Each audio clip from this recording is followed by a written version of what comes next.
रहा है रेड 1-2 हो रहा है। नमस्कार, देख रहे हैं झकास भारत और मैं रविकांत अभी हूँ ऋषिकेश में और अभी योगी दीपक दास जी हैं, यहीं पर आश्रम है। प्रताप जी दिखाएंगे एक बार कैमरा घुमाकर कि किस प्रकार से यहाँ आश्रम है और यहाँ पर लोग ठहरते हैं, रुकते हैं और यहाँ पर आकर ऋषिकेश का पूरा यहाँ पर कह सकते हैं कि आनंद लेते हैं, आसपास के जगह घूमते हैं। और यहाँ पर बिहार से आए हुए हैं आशुतोष जी, जो वहाँ पर पॉलिटिकल पार्टी चलाते हैं, और यहाँ पर तमाम लोग भी हैं और उनके प्रदेश अध्यक्ष जी भी हैं, राष्ट्रीय अध्यक्ष जी सतीश जी हैं।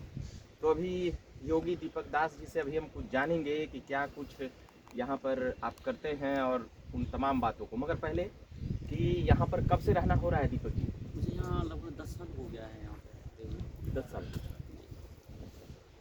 कैसे यहाँ पर आना मतलब मन विचलित हुआ या क्या? देखिए बेसिकली मैं बिहार गोरखपुर से बिलोंग करता हूँ। जी जी। और फैमिली जो है वो सहरसा में रहते हैं। अच्छा। और उनकी प्रेरणा स्रोत से एक महाराज जी का दर्शन हुआ मुझे, और वो महाराज जी के साथ में हरिद्वार आ गया था। और हरिद्वार से धीरे धीरे उन्होंने मुझे ऋषिकेश के बारे में डिटेल्स में बताया। फिर मैं ऋषिकेश आया, फिर यहाँ जो गुरुदेव है नंदसुरेश दास जी महाराज उनके संपर्क में आया, तो उन्होंने मुझे योग ध्यान आदि और साधना सिखाए। उन्होंने फिर मैं उनको कंटिन्यू किया, तो ये सब करते करते मुझे आज 10 साल हो गया। मैं कंटिन्यू यहीं पे सेवा दे रहा हूँ। नर सेवा नर सेवा नारायण सेवा। और यहाँ पर सुनते हैं जितने लोग आते हैं उनके आप तमाम व्यवस्था करते हैं, एकदम निःशुल्क सुनते हैं यहाँ। जी। यहाँ के बारे में एक लाइन प्रचलित है कि यहाँ की हवा में ही शांति है। तो इस कारण से लोग आते हैं भारत के तमाम कोने कोने से, और वर्ल्ड वाइड भी कह दे तो, क्योंकि ऋषिकेश अपने आप में ही इंटरनेशनल ब्रांड है, तो यहाँ पे पूरे वर्ल्ड से लोग आते हैं। तो हमारे यहाँ पे लगभग बाहर से भी लोग रुकते हैं, लेकिन भारत के हर कोने से लोग आते ही हैं। आशुतोष जी इधर आएंगे और इनसे ज़रा हम पूछेंगे कि कैसे यहाँ रहना हुआ, कब से यहाँ? देखिए, इस आश्रम के बारे में मुझे जानकारी मिली सबसे पहले तो सोशल मीडिया प्लेटफॉर्म के माध्यम से, आप जैसे साथियों के माध्यम से जानकारी मिली जो यहाँ आते हैं, रहते हैं और सुख चैन से जितना दिन भी रहना चाहें रहते हैं। मतलब कोई प्रेशर नहीं रहता है यहाँ कि आप आ जाएँ, कल खाली कीजिए, परसों खाली कीजिए, या इतना रुपया दीजिए, पहले एडवांस जमा कीजिए, ये कीजिए, कुछ नहीं। कोई डिमांड जो स्वेच्छा से आश्रम की तरफ से कोई डिमांड नहीं है। मैं आपके चैनल के माध्यम से कहना चाहता हूँ। हाँ, लेकिन क्या है कि यदि कोई डिमांड ना हो और आप जब भी आएंगे यहाँ पे 20, 25, 50, 100 लोग रहते हैं, तो आपके भीतर ये इंसानियत होनी चाहिए कि आश्रम के पास केवल आकाश वृत्ति है। मतलब जो भी आप आते हैं, रहते हैं, आपकी जो मर्जी है, 100, 50, 1000, 2000, 5000, 10,000 आप सहयोग करते हैं, उसी से आश्रम चलता है। और जितने भी लोग आते हैं श्रद्धालु, यहाँ पर शांति से रहते हैं और अपना एक जो सुख चैन के जीवन बिताने के लिए आते हैं, शांति ढूंढने के लिए, अपने आप को ढूंढने के लिए आते हैं लोग। और इससे बढ़िया नज़ारा हमको लगता है पूरे ऋषिकेश में और कहीं नहीं मिलता है। मैं दूसरी बार यहाँ आया हूँ। पहले भी मैं पूरे परिवार के साथ आया था, माता पिताजी के साथ में, हमारी बड़ी बहन थी, हमारे भाई और हमारे बेटे के साथ में, और हम लोग 2-3 दिन रहे थे। उसमें बद्रिकाश्रम वगैरह गए थे। तो और महाराज जी का जो भी यहाँ पे श्रद्धालु आते हैं, भक्त आते हैं, उनके प्रति जो व्यवहार होता है, जो सेवा भाव होता है, वो देखकर मैं बहुत अभिभूत हुआ और मुझे काफ़ी लगाव हुआ। और मैं पीछे में भी जब यहाँ जाता हूँ तभी इनसे टेलीफोनिक मोबाइल से संपर्क में रहता हूँ और बड़ा अच्छा लगता है। और ये एक इच्छा है कि जब भी कुछ ऐसा मेरे लायक हो तो इस आश्रम के लिए जरूर करूँ। कुछ कहिएगा अध्यक्ष जी? यहाँ तो यहाँ आके महाराज जी से मिल के धन्य हो गया। और यहाँ का वातावरण मुझे बहुत अच्छा लगा और महाराज जी का व्यवहार अच्छा लगा। महाराज जी का व्यवहार अच्छा लगा।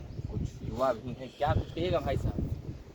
यहाँ आकर बहुत ही आनंदित महसूस। पहली बार आए? हाँ, पहली बार सोशल मीडिया के माध्यम से तो इस आश्रम के बारे में सुना था, लेकिन पहली बार देखने और रहने का सौभाग्य आशुतोष भैया के वजह से हुआ। सोशल मीडिया से फायदा हो रहा है लगता है? फ़ायदा तो हो ही रहा, निश्चित तौर पे फ़ायदा हो रहा है। दूसरी बात की योग बहुत अच्छा सिखाते हैं। योग भी सिखाते हैं? दीपक जी महाराज जी बहुत बढ़िया योग सिखाते हैं। महाराज जी योग भी सिखाते हैं पूरा एकदम? जी। तारीफ हो रहा है सर। बेसिकली अष्टांगा बेस्ड योगा मेरा अच्छा है, और हथा तो है ही। आप लोग जानते होंगे योग में कई फॉर्म आ गए हैं आजकल। जी जी जी। तो लेकिन जो ट्रेडिशनल बेस्ड है वो हथा योगा है। तो उसमें भी मैं ठीक हूँ, मैं सिखाता हूँ, मैं करता भी हूँ daily यहाँ पर life। कल देख रहे थे कि तैराकी भी सिखाते हैं। जी मैं स्विमिंग भी कर लेता हूँ, माँ गंगा का आशीर्वाद है, मैं यहीं पे आकर के सीखा भी हूँ और यहीं पे सीखता भी हूँ। उसमें जी माँ गंगा का ऐसा आशीर्वाद है कि पूरी ठंड में, ऋषिकेश में देख रहे होंगे आज के समय में भी अभी 4 डिग्री 5 डिग्री टेम्परेचर हो जाता है। हाँ। और पूरी ठंड में जब बिल्कुल कड़ाके की ठंड चली थी, बिल्कुल धुंध था हम लोगों की तरफ, बिहार यूपी झारखंड या पूरे देश में, कभी भी इन्होंने बाथरूम या गीजर का इस्तेमाल नहीं किया, कभी भी बाथरूम गीजर का इन्होंने इस्तेमाल नहीं किया, और सब दिन इस कड़ाके की ठंड में भी इसी माँ गंगा में ही स्नान किए। ये बहुत मतलब अपने आप में इनका योग आप देखेंगे तो देखते रह जाएंगे, जैसे हाथ पे चलना और बिल्कुल बिच्छू वाले स्टाइल में चलना, ये सब मतलब अलग अलग तरीके का योग है जो कि साधारण इंसान के बस की बात नहीं है। साधारण इंसान की बस की बात नहीं है। एक जरा ये तैराकी करते हैं, क्या कहिएगा? यहाँ पूरा तैराकी कर रहे थे। बहुत अच्छा लगा, बहुत अच्छा लगा। पहली बार आए हैं? महाराज जी से मिले हैं, दीपक दास जी से? उन्हीं के सर, प्रताप जी नाम हुआ ना? कल पूरा तैर रहे थे। बाकी यहाँ पर देखेंगे कि गंगा की स्वच्छता और ऐसी, यहाँ पर पास ही में कुछ ही किलोमीटर पे लक्ष्मण झूला है, ऋषिकेश है, तमाम जगहों पे घूम सकते हैं। और इस आश्रम का नाम है ब्रह्मापुरी, यहाँ पड़ता है। पूरा नाम बता दीजिएगा इस आश्रम का महाराज जी। श्री साधना मंदिर ब्रह्मपुरी, पोस्ट तपोवन, जिला टिहरी। तो हमने सुन लिया, ये ब्रह्मपुरी में ऋषिकेश के पास है, वहीं पर पौड़ी गढ़वाल में, यहीं पर आश्रम है। बाकी आप झक्कास भारत देखते रहिए, हम कई जगहों पर जाते हैं, वहाँ से खबरें लाने का प्रयास करते हैं। मेरा नाम रविकांत हुआ और हमारे साथ अभी थे योगी, दीपक दास जी, आशुतोष जी और भी कई युवा, और सतीश जी हुए जो आरजेजेपी के राष्ट्रीय अध्यक्ष हैं। बाकी उन तमाम मुद्दों और बातों को हम लेकर आते रहते हैं। कैमरे के पीछे प्रताप जी और अंकित जी हैं। धन्यवाद। कैमरा के पीछे बताइए दीजिए।